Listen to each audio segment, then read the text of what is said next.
बिस्मिल्लाहिर्रहमानिर्रहीम। News with views के साथ मैं हूं अली रज़ा शाफ और आप देख रहे हैं यूट्यूब चैनल। नाज़रीन, इमरान खान साहब के ख़िलाफ़ जो मशहूर ज़माना बल्कि बदनाम ज़माना जो एक रेफरेंस था, तोशाखाना रेफरेंस, जो कि इलेक्शन कमीशन में जिसकी समाअत हो रही थी उसका फ़ैसला सुना दिया गया है।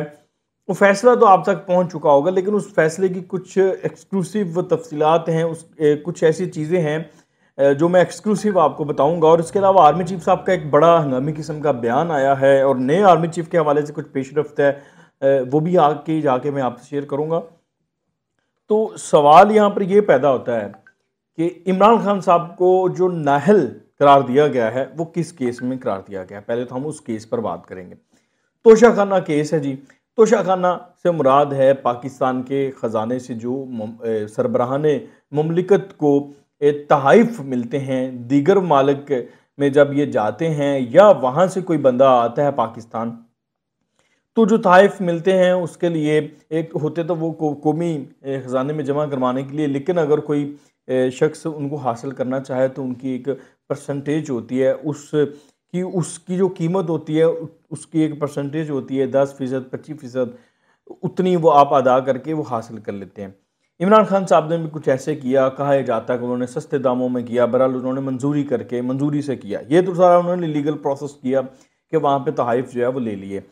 अच्छा, लेकिन उन्होंने एक जहाँ पर गलती की, वो गलती इनकी ये थी इमरान खान साहब की कि आपने हर साल जो रुकन कौमी असम्बली होता है उसने अपने गोशवारों की जो तफसील होती है वो हर साल इलेक्शन कमीशन में जमा करवानी होती है। अगर वो अपडेट हुई है तो भी ठीक है, अगर वो पुरानी है तो भी बताना होता है इलेक्शन कमीशन को कि अपडेट नहीं हुई। तो इमरान खान साहब ने जब ये गिफ्ट्स वगैरह लिए तो उनके एहसासों में जब ये इजाफा हुआ, लेकिन कुछ कफ लिंक्स थे, कुछ घड़ियाँ थीं और कुछ चीज़ें थीं, तो उन्होंने जो गोशवारों की तफसील जमा करवाई अपनी और अपने ख़ानदान की, यानी कि अपनी बीवी की, उसमें ये जो चीज़ें हैं जो उन्होंने तोशाखाना से ली थी वो जमा नहीं करवाई। तो जब ये गवर्नमेंट तब्दील हुई, पीडीएम की गवर्नमेंट आई, इन्होंने जब सरकारी रिकॉर्ड चेक किए, इलेक्शन कमीशन से रिकॉर्ड लिया, तो उसमें ये पता चला। तो फिर वो स्पीकर कौमी असम्बली जो होता है, क्योंकि वो रुकन असम्बली थे इमरान खान साहब, तो जो स्पीकर कौमी असम्बली होता है उसके थ्रू एक रेफरेंस जाता है इलेक्शन कमीशन के पास कि वो उस पर फैसला करती है कि ठीक है जी, इमरान खान साहब की जो कंट्राडिक्ट है चीज़ों में, तो आप इनकी नाअहली और जो भी एक ड्यू प्रोसेस होता है वो करें। वो सारा फैसला चला गया इलेक्शन कमीशन के बाद। इलेक्शन कमीशन का एक ड्यूरेशन होती है कुछ दिनों की, उस ड्यूरेशन में उन्होंने वो फैसला करना ही होता है, उस पर 120 दिन या समथिंग कितना कुछ अरसा होता है। अच्छा जी, इलेक्शन कमीशन ने वो फैसला आज सुना दिया, इमरान खान साहब को नाअहल करार दिया गया है और साथ ये कहा गया है कि उनके खिलाफ फौजदारी का जो मुकदमा है उसको इनिशिएट किया जाए, वो दर्ज किया जाए और फिर उसके बाद उसको चलाया जाए। मज़ीद चीज़ें देखी जाएँ कानून के मुताबिक क्या क्या उनके खिलाफ कार्रवाई हो सकती है। उसमें फौजदारी के मुकदमे में उनको कैद भी हो सकती है कुछ माह की, और फिर जुर्माना भी हो सकता है। बहरहाल ये सारी चीज़ें जो हैं वो इस वक्त हैं। जो नाहली है वो वन टाइम है फ़िलहाल, तो अब ज़ाहिर ये नज़र आ रहा है। अब तो वो जो रिटर्न ऑर्डर आएगा तो उससे पता चलेगा। तो मतलब 5 साल के लिए होंगे नाहली इमरान खान साहब। तो इसमें जो है, अब यहाँ पर सवाल ये पैदा होता है कि क्या इलेक्शन कमीशन का ये इख्तियार था, क्या है कि वो इमरान खान साहब को नाअहल कर सके। ये बड़ा इम्पोर्टेंट क्वेश्चन है। क्या ये फैसला सस्टेन कर पाएगा, या जैसे ही अपर कोर्ट में, इस्लामाबाद हाई कोर्ट में या सुप्रीम कोर्ट में दरख्वास्त दायर की जाएगी तो ये फैसला उड़ जाएगा। अब सवाल ये पैदा होता है, हमने इस पे चलना है, इस पे बात करनी है। देखें जनाब, एक तो ये जो मामला है ये लेवल प्लेइंग फील्ड की तरफ जा रहा है।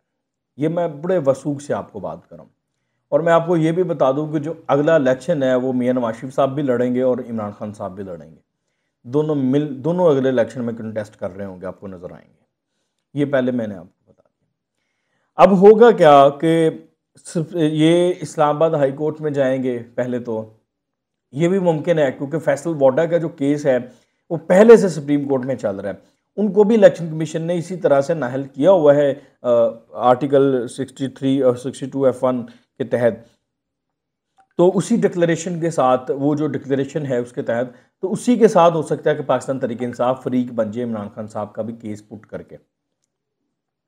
अच्छा, प्ली लेगी? प्ली है क्या?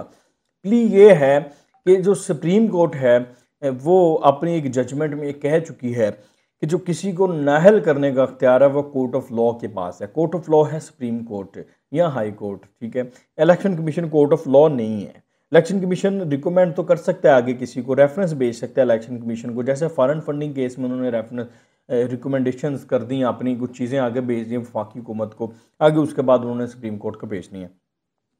तो इसी तरह से इधर भी इख्तियार जो है वो उनके पास है, और ये मेजोरिटी का यही समझना है और मानना है। अच्छा, इसका एक केस की एग्जांपल भी है। जो सलमान नईम हैं जिन्होंने आज़ाद हसीयत में कंटेस्ट किया था, आपको याद होगा, शाह महमूद कुरैशी साहब को हराया था सूबाई असम्बली की नशिस्त पर। वो फिर उसके बाद वो पीटीआई में शामिल हो गए थे जहांगीर तरीन के थ्रू, और फिर अब तो वो नून लीग में चले गए ना। उनको भी नाअहल किया गया था इलेक्शन कमीशन की तरफ से। तो उनका जो फैसला था वो जब गया सुप्रीम कोर्ट में, तो जस्टिस मुनीब और जस्टिस मंसूर अली शाह साहब ने उनको वो जो फैसला था इलेक्शन कमीशन का वो रिवर्स कर दिया, उनकी नाअहली ख़त्म कर दी, और साथ ये भी कह दिया जो नाअहली का अख्तियार है वो सुप्रीम कोर्ट के पास है। ये एक केस एग्जाम्पल है। अब एक केस प्रोसेस में है फैसल वोडा का इसी तरह का, उसमें भी यही रिमार्क्स आ चुके हैं कि नाअहली का अख्तियार तो सुप्रीम कोर्ट के पास है, कोर्ट ऑफ लॉ के पास है, इलेक्शन कमीशन के पास नहीं है। तो मुझे ये लगता है कि जो इलेक्शन कमीशन का फैसला है वो बड़ा कमज़ोर बुनियादों पर है। ये जैसी ही अपील में जाएंगे ये फैसला रिवर्स हो जाएगा, और इलेक्शन कमीशन के खिलाफ जो बयानिया है इमरान खान साहब का कि वो मिला हुआ है और वो मेरे खिलाफ इंतकामी कार्रवाइयाँ कर रहा है, वो उसको तक़वियत मिल सकती है। तो सिर्फ मानना यह है कि इलेक्शन कमीशन ये मामला डायरेक्ट करने के बजाय अगर सुप्रीम कोर्ट को भेज देता तो थोड़ा टाइम ज़रूर लगता लेकिन पक्का काम होता। खैर, दूसरी जो एक राय है और जो एक आम तासुर है वो ये है कि मामला लेवल प्लेइंग फील्ड की तरफ जा रहा है। ये मामला सुप्रीम कोर्ट में जाएगा, वहाँ पर इंतहायात नहली और फर्जी नहली जो है वो टेम्परेरी नहली 5 साल की, उसका जो है वो मामला ज़ेर बहस आएगा। दोबारा से इंतहायात नहली का पूरा केस जो है ओवरव्यू किया जाएगा उसको, और उसमें रिलीफ दिए जाएंगे इकट्ठे, क्योंकि नवाज शरीफ साहब का मामला उधर चला जाएगा ना, फिर ये वंस फॉर ऑल हो जाएगा। तो उसमें होगा क्या कि नवाज शरीफ साहब की भी को भी रिलीफ मिल जाएगा ताहियात नहली से, और इमरान खान साहब को भी जो है वो नहली से रिलीफ मिल जाएगा, और यूं वहाँ से सुप्रीम कोर्ट के थ्रू लेवल प्लेइंग फील्ड बनेगी, और फिर अगले इलेक्शन में दोनों मिलकर जो है वो कंटेस्ट करेंगे। अच्छा, दूसरी तरफ इस फैसले के बाद जो रिएक्शन है पाकिस्तान तहरीक इंसाफ का वो वर्स्ट है। उनको मौका चाहिए था, वो मौका मिल गया। उनको ये तो पता है कि फैसला कमज़ोर बुनियादों पर हम इसमें रिलीफ ले लेंगे, लेकिन मौका उनको मिल गया एक मूवमेंट चलाने का। लॉन्ग मार्च की जो मूवमेंट है इमरान खान की, उसको एक दर्जा हरारत उसका बढ़ाने का मौका मिल गया। एक तो जैसे फैसला आया, फवाद चौधरी साहब ने बड़ी एक गैर पार्लियामानी ज़ुबान इस्तेमाल की चीफ इलेक्शन कमिश्नर के खिलाफ। खबर वैसे भी वो तो यतीम है, उनका कोई वाली वारस नहीं, हालांकि उनका जो उहदा है वो सुप्रीम कोर्ट के जज के बराबर है, लेकिन उनको जो भी जिसका भी दिल करता है वो उनके खिलाफ ज़ुबान जो है वो इस्तेमाल करना शुरू कर देता है। वो मंदिर के घंटे वाली बात है, जिसका दिला करता है आके वो बजा जाता है, कोई वादी वारिस नहीं है। अच्छा, खैर, इसके बाद जो वो स्ट्रेटजी है पाकिस्तान तहरीक इंसाफ की वो यही है कि पूरे मुल्क में कुछ पॉइंट्स उन्होंने जो है वो टारगेट किए हैं, उनको ये पहिया जाम करेंगे अब वहाँ पर, और शदीद किस्म का एहतजाज किया जाएगा। दूसरी तरफ कानूनी तौर पर भी जो है वो अपील भी दायर कर दी जाएगी, वो आज ही हो सकता है अपील दायर कर दी जाए, क्योंकि अदालतें कह चुके हैं कि हम रात को भी हमारा वक्त आपके लिए तैयार हैं, खुली हैं। जो पोलिटिकल क्राइसिस है उनको टैकल करने के लिए, उनको देखने के लिए, तो क्योंकि उनको डर है कि कहीं पे क्लैश ना हो जाए और फिर वहाँ से ना लग जाए, अदालतों को डर है, खर्च है। अच्छा, खैर, वो ये सारा अब अभी आप कुछ देर में देखेंगे कि मामला बड़ा पुरशद्दत किस्म का होगा, और हो सकता है पाकिस्तान तहरीक इंसाफ का इजलास अभी वानी कला में जारी है, तो वो इस सारे मामले को इस्तेमाल करके लॉन्ग मार्च का ऐलान कर दें इमरान खान साहब।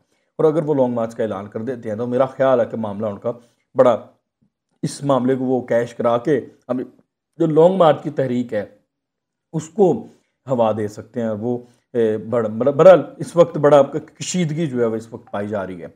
और दूसरी तरफ आर्मी चीफ साहब का इस मौके पर बड़ा अहम किस्म का बयान आया है। उनकी सीनियर सहाफ़ियों से एक मुलाकात हुई है, उस मुलाकात में आर्मी चीफ साहब ने कहा है कि मैं 4 हफ्तों में रिटायर हो रहा हूँ 29 नवंबर को, और मैं किसी किस्म की कोई एक्सटेंशन नहीं लूँगा, और 6 साल का मेरा टेन्योर था, और पाकिस्तान की जो फ़ौज है वो सियासी सरगर्मियों में किसी किस्म की कोई इन्वॉल्वमेंट नहीं करेगी। जिन्होंने दोबारा कैटेगोरिकली इस चीज़ को इंडोर्स किया है। और मुझे ये लगता है कि अब बहुत जल्द आर्मी चीफ़ के नए नाम का ऐलान हो सकता है, क्योंकि आर्मी चीफ साहब के मुंह से जब ये चीज़ें निकल गई हैं तो उसके बाद मुझे लगता है कि वो जो प्रोसेस है गवर्नमेंट पहले कर लेगी, अनाउंस कर देगी। नाम ही अनाउंस करना है ना। चार्ज तो 29 नवंबर के बाद ही लेना है, लेकिन नाम अनाउंस करने से ये फ़ायदा होगा कि जो लॉन्ग मार्च है इमरान खान साहब की, मेलाइन नहीं फिर किसी को कर सकेंगे, फिर उनके पास बड़ा कम मार्जिन रह जाएगा चीज़ों को जो है वो स्कैंडलाइज करने का। और जो लॉन्ग मार्च है उसका भी थोड़ा सा आप दुर्जा हरकत कम करने की कोशिश करेगी गवर्नमेंट। तो ये सारी जो पॉसिबिलिटीज़ हैं वो मैंने आपसे शेयर कर दी।